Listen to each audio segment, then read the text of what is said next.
Welcome to the deep dive. Our mission here is, well, it's pretty simple. It's about cutting through all the noise, Yeah, right? exactly. We take that overwhelming stack of global sources. You see geopolitical reports, political analyses, even deep historical investigations, and we pull out the crucial, often surprising nuggets of insight. Yeah, and today we're really covering a lot of ground. I mean, we're spanning complex geopolitical conflicts, political standards, even hidden historical details. We've got 4 key stories where the surface narrative is really just the beginning.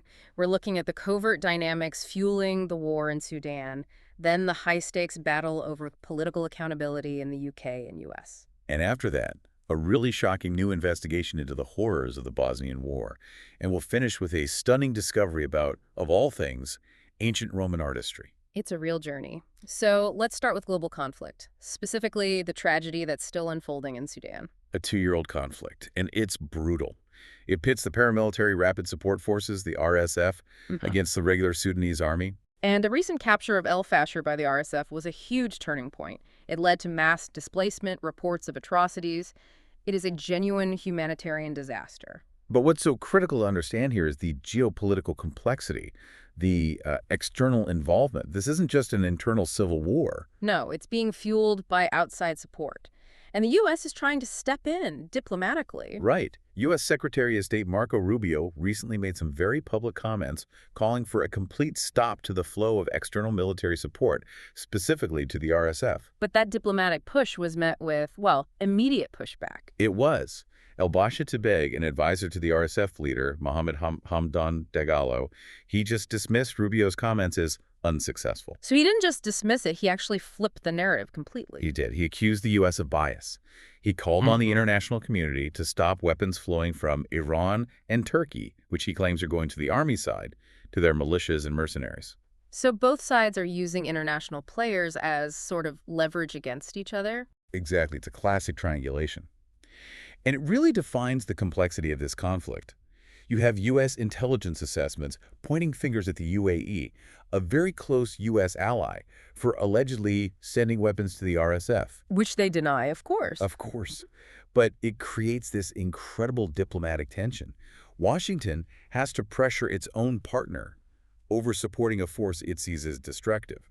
And on the other side? Well, on the flip side, there are reports that Egypt has likely provided the Sudanese armed forces with fighter jets and Turkish drones. And I'm guessing Egypt also denies it. They do. So you have a situation where pretty much every major external player is accused of picking a side and providing support, often covertly. And that stream of arms is what keeps the war going. It's what the UN Secretary General Antonio Guterres keeps warning about. It's the tragic core of it. We're talking at least 40,000 people killed and 12 million displaced. The role of these external suppliers is just central to the whole tragedy. Okay, let's pivot a little. From external powers fueling conflict, let's look at internal battles over political standards.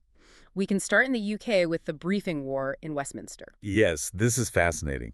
It's all swirling around the Prime Minister, Sir Keir Starmer, and allegations of off-the-record briefings against his own cabinet ministers. And these briefings are reportedly coming from inside Downing Street. His chief of staff, McSweeney, has even been named. And for anyone listening who isn't steeped in Westminster politics, it's probably worth explaining what an off-the-record briefing even is. Good point. It's basically a core, if controversial, part of political reporting there. Staffers or ministers talk to journalists anonymously. Right. It allows them to leak information, manage stories, even settle scores, all without any public accountability. And Starmer's response to this really shows how high the stakes are. He came out and publicly backed McSweeney. The BBC was told he's not going anywhere. But at the same time, he condemned the practice itself in the strongest terms. He called it absolutely unacceptable. And he vowed to absolutely deal with anybody responsible. You see, his crackdown here isn't just about internal party discipline.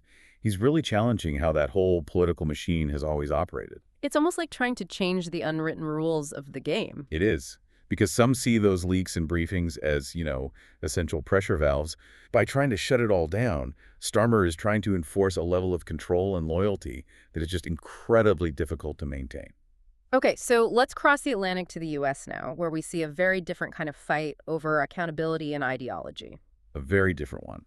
The U.S. State Department is moving to designate 4 self-styled Antifa groups as foreign terrorist organizations, or FTOs. Yeah. That's set for November 20. That's a huge move. Legally speaking, FTOs are usually groups like ISIS or Al-Qaeda, aren't they? Exactly. They're typically large, centralized transnational organizations.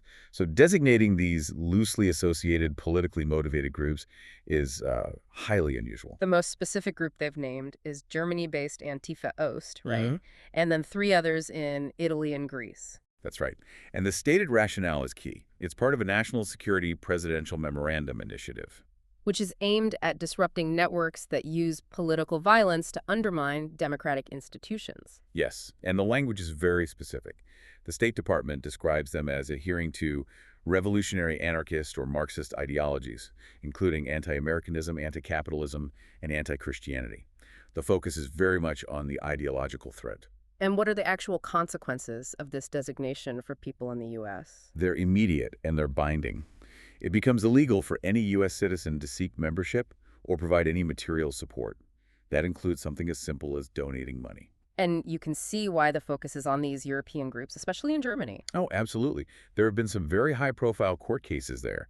You had the 2023 prison sentence for a Dresden student, Lena E., who was seen as a ringleader. Right, and the recent arrest of Johann G., who's believed to lead a faction they call the Hammer Gang.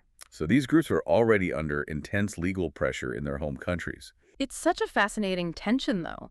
The U.S. is using a tool designed for external threats like al-Qaeda to target what it sees as ideological violence coming from allied nations. It really is. And that tension kind of encapsulates the whole shift in how governments are defining and trying to combat these threats today. Okay, let's shift gears now from current events into history. First, a really hidden horror from the 1990s, and then something completely different about ancient artistry. Let's start with the more sobering story. It's a new investigation by Italian prosecutors, and it's looking into one of the darkest aspects of the siege of Sarajevo during the Bosnian War. This is from 1992 to 1995, and the details are, frankly, unbelievable. They are profoundly disturbing. The investigation is about something called hobby snipers, or sniper tourists. Meaning what, exactly? The allegation is that foreigners, wealthy civilians, actually paid money to shoot at civilians in Sarajevo. They call these events Sarajevo safaris. Just the name is sickening. Where did this come from? It sounds like something out of a horror film. It does.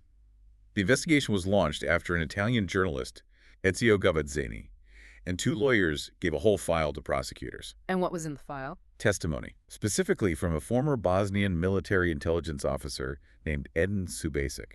Okay. Subasic said that back in 1993, he interrogated a captured Serb soldier who confirmed these tourists existed. He even said there were 3 Italians who paid to take part. And it gets even worse, doesn't it? I'm afraid so. Bosnian TV reported that there was even a supposed special price list, depending on whether the target was a man, a woman, a pregnant woman, or a child. That's just beyond comprehension. During the siege, snipers were responsible for hundreds of civilian deaths. Between 300 and 350 out of over 11,000 total victims of the siege. If these allegations are verified, the implications are just enormous. Because it would be the first time something like this was prosecuted. Exactly. It could lead to the first trials of European citizens for war crimes when they weren't part of any military or paramilitary group at all, just private individuals paying to kill for sport. It forces us to confront this almost unbelievable layer of criminality that was hidden within the war. A staggering thought. Okay, let's pull ourselves into a completely different historical arena.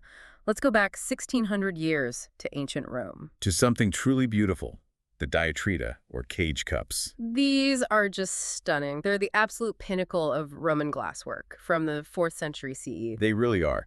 For anyone who hasn't seen one, imagine taking a single thick block of glass and painstakingly carving it into 2 layers. An inner cup that you could actually drink from, and then this incredibly delicate, intricate geometric cage on the outside, all from one piece. And they often have inscriptions, like the famous one, Bibe Invilatals NS. Which means, drink, may you live for many years. Right. But here's the mystery. Carved into those fragile cages are also these cryptic abstract symbols. And for centuries, everyone just assumed they were, artistic flourishes, an artist's signature. But that's not what they were. Not at all. And this is where the art expert Hallie Meredith comes in. She's also a trained glassworker herself, which is key. What did she find? She meticulously cataloged all these symbols from cups in different museums. And she realized they were way too consistent to be random decorations or signatures. They were a system, a language. A visual language system, yes, used by glassmakers between the 4th and 6th centuries. And here's the real insight. These cups took months, maybe years, to make. It wasn't one lone genius. Unfinished pieces show it required whole teams of polishers, engravers, apprentices. So the symbols weren't one person's signature. No, they were the ancient equivalent of a brand. A brand, like a logo. Exactly, a sophisticated codified brand. It signified the workshop, the collective effort, the quality standards of the team that produced these incredibly high-status, expensive objects. Wow, that completely changes how you think about Roman craftsmanship. It's not about some mythical solo artist. It's about a complex, branded, collective effort, a sophisticated industrial structure really 1,600 years ago. It gives us this amazing window into the organizational skill of these craft workers whose lives are otherwise lost to history. What an incredible journey today. From the geopolitical chess game in Sudan to accountability in Westminster in the U.S. And then from the hidden horrors of sniper tourism to discovering a 1,600-year-old brand logo on a Roman cup. I think the thread connecting all of it is that you have to look beyond the headline, beyond the acceptance story. Absolutely. Whether it's political actors hiding their motives or the overlooked marks left by a team of ancient artisans, the true story is almost never on the surface. So the final thought for you, our listener, is this. You've seen how current events, from arms in Sudan to briefings in the UK, are driven by actors who often want to stay in the shadows. And you've seen how history, from Sarajevo to Rome, holds secrets in plain sight. The question is, what established narrative in your own world are you ready to look at more closely, knowing that the surface story is rarely the full one? Go explore that depth. Thanks for diving in with us. We'll see you next time.